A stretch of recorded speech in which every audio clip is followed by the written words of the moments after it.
Hello everyone, good afternoon to all my friends and followers and दाजु दिदी बहिनीहरूलाई।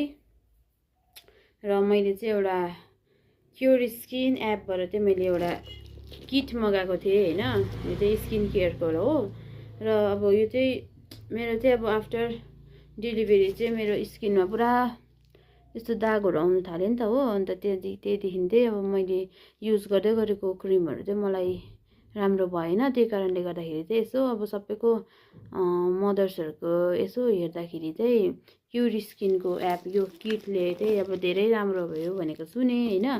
र उनीहरूको फेस पनि अब मैले हेरेँ बिफोर आफ्टर हैन। अन्त राम्रो लाग्यो। अन्त म पनि एकपल्ट युज गर्नु पर्यो भनेर चाहिँ मैले मगाएको छु। तपाईहरुलाई देखाउँछु ल कस्तो रहेछ भित्र।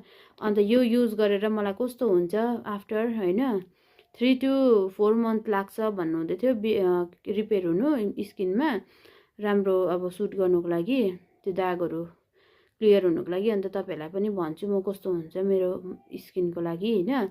अन्त मलाई कस्तो हुने रहेछ बिफोर कस्तो रहेछ आफ्टर कस्तो थियो म तपाईहरुलाई पनि देखाउने छु। मेरो अहिले किट चाहिँ कस्तो आएको छ भनेर चाहिँ तपाईहरुलाई देखाउने छु। हेर्नुस् ल।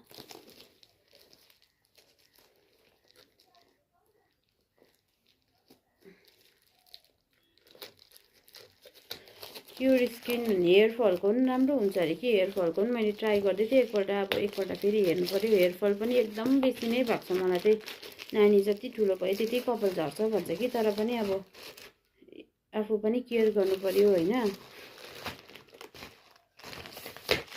भतेन लाइट पनि गइला।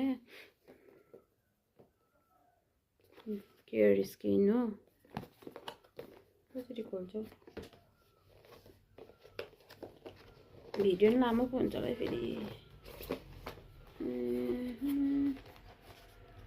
यस्तो उयो होला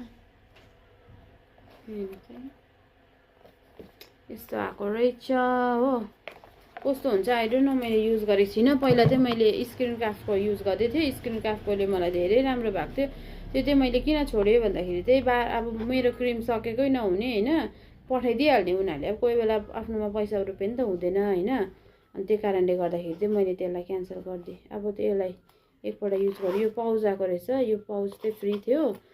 अन्त यो चाहिँ छ फेस वास हो फेस वास। अन्त यो चाहिँ छ सनस्क्रिन। हात दुख्यो झऱ्यो बक्स पनि। अन्त बेरियर रिस्ट्रक्चर क्रिम अरे यो चाहिँ हो। अन्त